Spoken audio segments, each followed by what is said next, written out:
مرے اس لیے اس پہاڑ کو ہندو کش کہتے ہیں یعنی ہندو کلر. تو اس نے تو ایسا کوئی ذکر ہی نہیں کیا ہوا. اور یہ جو بھگوت گیتا کی بات کریں اس کے حوالے سے کچھ سوال آپ کہیں تو اکیلے سے پوچھیں, یہ سب کو اکٹھے ہی پوچھ سکتے ہیں. کسی سے پہلے یہ بچے سے پوچھیں, ان سے پوچھیں. چلیں, اس کا نام ہے, آپ کا نام کیا ہے؟ چنچل دیوی. پروان آئے افغانستان کے اندر, پروان وہاں سے چاری کار, تو الٹے ہاتھ پہ جو نیلا دائرہ ہے وہ چنچل دیوی. اچھا سوال پوچھیں. آپ بتائیں کہ ہمارے دھرم کا نام کیا ہے؟ دھرم, کیا نام ہے؟ سناتن دھرم. ٹھیک ہے, سناتن دھرم کے کیا معنی ہے؟ شروع سے لے کر آخری تک. ٹھیک ہو. کر رہا. اور کہیں بھی اس نے یہ نہیں کہا کہ جناب یہ ہندو کش کی ٹھنڈ میں یہ ہندو مر گئے اور وہ بڑا. ہو گیا. سناتن دھرم کی کتاب کا نام کیا ہے؟ شریمد بھگوت گیتا. چلیں آئیں, زبردست. یہ دیکھنے والے اگر کہیں پہ انہوں نے کویسچن کا آنسر ٹھیک نہیں کیا تو آپ نے آنسر کرنا ہے. وہ چونکہ ہندو مرتے تھے, یہاں پہ ہندو ہوتے تھے نا ہم سارے پہلے, مطلب جو مرضی اسی کہہ لئیے, سید بن جائیے, ارائیں بن جائیے, سگے اسی سارے ہندو ہی.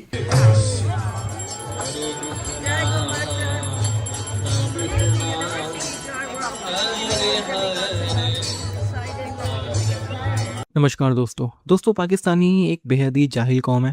انہیں اپنی ہسٹری کا, اپنے روٹس کی کوئی جانکاری نہیں ہے. اب یہ اس چیز کو جانتے تو ہیں کہ یہ لوگ ہندو سے کنورٹ ہوئے ہیں, لیکن یہ اس چیز کو مانتے بالکل بھی نہیں ہیں. لیکن جگہ جگہ پہ ایسی چیزیں ہو جاتی ہیں جو پاکستان میں ملوں نے جو ان کو بیوقوف بنایا ہے, وہ چیزیں بالکل صاف صاف ان میں دیکھنے کو ملتی ہیں. انہیں میں سے ایک چیز ہے کہ ہندو کش, یعنی کہ ہندو کش کی جو پہاڑیاں ہیں اس کا نام اس لیے پڑا ہے کہ وہاں پہ ہندو کو مارا جاتا تھا. جبکہ ہندو کش جو ہے اس کا اس سے کوئی لینا دینا نہیں ہے. کش یعنی کہ ایک کوئی کش کرنا, یعنی کہ جو کہ عربی ورڈ ہے, فارسی ورڈ ہے, جسے مار دینے کو کہتے ہیں, وہ اس سے کہیں سے لیا ہے انہوں نے اور ہندو کو ملا کے یہ بنا دیا. جبکہ اس ویڈیو میں ہم دیکھیں گے کہ اس کا اصلی وجہ کیا ہے, اس شبد کا مطلب کیا ہے اور یہ آیا کہاں سے ہے. تو یہی چیزیں ہوتی ہیں جو پاکستانی لوگ ایسے جو دماغ کا استعمال کرنا چاہتے ہیں, وہ تو بالکل ان چیزوں کو ڈھونڈ لیتے ہیں اور دیکھ لیتے ہیں کہ یار یہ کتنی بکواس باتیں ہمارے دیش میں چل رہی ہیں. لیکن زیادہ تر پاکستانیوں کو اس سے کوئی فرق نہیں پڑتا, وہی اپنے ملا پنتھی میں ہی جی رہے ہیں. دوسری طرف ہم اس میں دیکھیں گے کس طرح سے گو پوجا ہو رہی ہے پوری دنیا میں. رشیا میں گو پوجا ہو رہی ہے, اور گو پوجا جب ہو رہی ہے تو اسے لوگ کس طرح سے سیلیبریٹ کر رہے ہیں. ہمارے دیش میں آج بھی بہت لوگ یہ مانتے ہیں کہ بھائی گو پوجا کرنا ایک مطلب ایک طرح سے آپ بیکورڈ ہیں, جو کہ ایسا نہیں ہے. گائیں ہمارے لیے اکنامیکلی بہت زیادہ امپورٹنٹ ہے ہماری سوسائٹی کے لیے.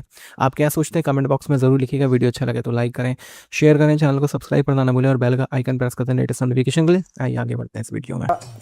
اب پہلے تو آپ کو میں یہ بتا دوں کہ میرے پاس انگریزی کی ٹرانسلیشن گب کی ہے, ابن بطوطہ کی, تینوں والیومز پوری ہیں میرے پاس.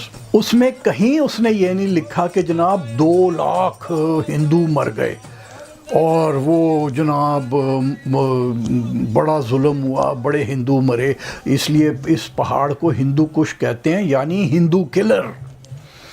تو اس نے تو ایسا کوئی ذکر ہی نہیں کیا ہوا. اور یہ جو نقشہ آپ دیکھ رہے ہیں, یہ اس کے اندر آپ دیکھیے 3 دائرے میں نے ڈالے ہوئے ہیں. ابن بطوطہ کہتا ہے کہ جب ہم اوپر سے آئے تو ہم پروان آئے, افغانستان کے اندر پروان, وہاں سے چاری کار, تو الٹے ہاتھ پہ جو نیلا دائرہ ہے وہ پروان کے اوپر ہے. اس کے سیدھے ہاتھ اگر آپ دیکھیں تو یعنی مشرق کی طرف تو وہ چاری کار ہے, اور چاری کار سے ایک لکیر پیلی جو نیچے کو آ رہی ہے, اور نیچے بالکل نقشے کے نیچے بارڈر کے ساتھ ایک نارنگی دائرہ ہے, وہ کابل ہے. ابن بطوطہ نے کابل کا ذکر نہیں کیا, اس نے پروان چاری کار کا ذکر کیا, اور چاری کار کو بھی چرخ اس نے کہا ہے. تو جو دانشور ہیں, جو اسکالرز ہیں, انہوں نے بتایا کہ وہ چرخ جو ہے چاری کار کو کہہ رہا ہے. وہ وہاں سے کہتا ہے کہ جی چاری کار سے ہم سیدھے غزنی آئے, تو کابل کا وہ ذکر نہیں کر رہا. اور کہیں بھی اس نے یہ نہیں کہا کہ جناب یہ ہندو کش کی ٹھنڈ میں یہ ہندو مر گئے اور وہ بڑا ظلم ہوا, تو اس لیے اس کا نام ہندو کش ہے یعنی ہندوؤں کو مارنے والا پہاڑ. اب یہ نقشہ اگر آپ دیکھیں تو اس میں آپ دیکھیے کہ میں نے وہ لائنیں سرخ ڈال دی ہیں. یہ وہ پہاڑ ہے جو کہ ہندو کش کہلاتا ہے، اور کابل اس کے ساؤتھ ویسٹ کے اندر ہے، پروان کافی مغرب میں ہے، یعنی اس کی جو فٹ ہلز ہیں جہاں پہ یہ پہاڑ ختم ہو رہا ہے وہاں یہ کابل یا پروان یا چاریکار جو ہیں وہ لوکیٹڈ ہیں۔ اب آپ مجھے ایک بات ذرا مطلب نہ اس شاہانی نے عقل کی، مطلب عقل کا تو استعمال ہم پہ حرام ہے نا۔ او بھائی یہ جو ڈاکو آتا تھا محمود غزنوی، یہ آتا تھا سردیوں کے اندر، سردیوں میں ہندو کش کے پہاڑوں پہ بڑی برف پڑی ہوتی ہے، مطلب 25 ہزار فٹ اونچے پہاڑ ہیں۔ ترچمیر جو اپنا چترال کے اندر ہے وہ میرا خیال ہے ہندو کش کی سب سے اونچی چوٹی ہے، تو وہ 25 ہزار فٹ اونچی ہے، تو باقی بھی جو ہیں وہاں پہ برف ہی برف تھی۔ جو درے ہیں جو موجودہ پاکستان سے موجودہ افغانستان کے اندر جاتے ہیں وہ بھی سارے برف پوش تھے۔ اور کوئی پاگل کدا پتر ہی ہوئے گا جیڑا سردیوں میں بجائے ٹھنڈے رستے سے گزرنے کے وہ جائے گا برفوں میں مرنے کے لیے، کوئی پاگل کا بچہ ہوگا۔ اور جو لکھ رہا ہے وہ اس سے بڑا پاگل کا بچہ ہے جس نے کبھی سوچا ہی نہیں ہے کہ بھائی وہ ڈاکو سردیوں میں آتے تھے، وہ برفوں میں نہیں گھستے تھے، وہ نچلی طرح جو جہاں سے ٹھنڈے ٹھنڈے جا سکتے تھے نا، لوہے لوہے لنگ جاندے سی جتوں، وہ ادھر جاتے تھے۔ تو بھائی نہ لکھنے والا عقل کر رہا ہے، نہ اس کو ری پوسٹ کرنے والا عقل کر رہا ہے، نہ کسی نے کبھی نقشہ دیکھا، نہ کسی نے کبھی سوچا۔ وہ مطلب ہے کرٹیکلی سوچنا تو ہم پہ حرام ہے، ہم تو سوچنا حرام ہے، تو کرٹیکلی ہم کیسے سوچ سکتے ہیں؟ تو وہ بنا لیا کہ جناب وہ چونکہ ہندو مرتے تھے، یہاں پہ ہندو ہوتے تھے نا ہم سارے پہلے، مطلب جو مرضی اسی کہہ لئیے، سید بن جائیے، ارائیں بن جائیے، سگے اسی سارے ہندو ہی ایتھے دے، تو وہ وہاں پہ کہتے ہیں کہ مر جاتے تھے۔ تو اب یہ نام کہاں سے آ گیا؟ یہ نام والی بڑی بات ہے، ہندو کش، ہندو مارنے والا پہاڑ۔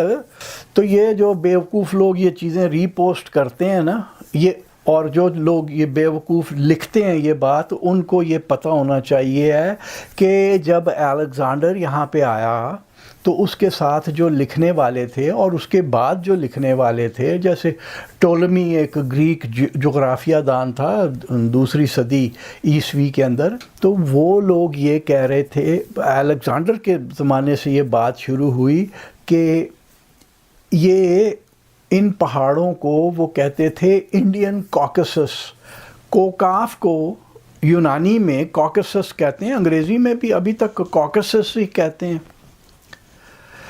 وہ جو گریکس تھے وہ انہیں انڈین کوکسس کہتے تھے، یہ ان پہاڑوں کو، کیونکہ وہ افغانستان کے ذریعے آیا نا اپنا الیگزینڈر جو تھا، اور وہ آیا بھی سالنگ پاس کے ذریعے، اور سردیاں شروع ہو رہی تھیں جب وہ آ رہا تھا، تو اس نے دیکھا کہ اونچے پہاڑ ہیں، برفیں بھی ہیں، اور خیال یہ تھا کہ یہ ادھر اس کوکاف کا ایک حصہ ہیں، اس سے جڑے ہوئے ہیں، تو اسے ہندوستان کے کوکاف کہہ دیا گیا۔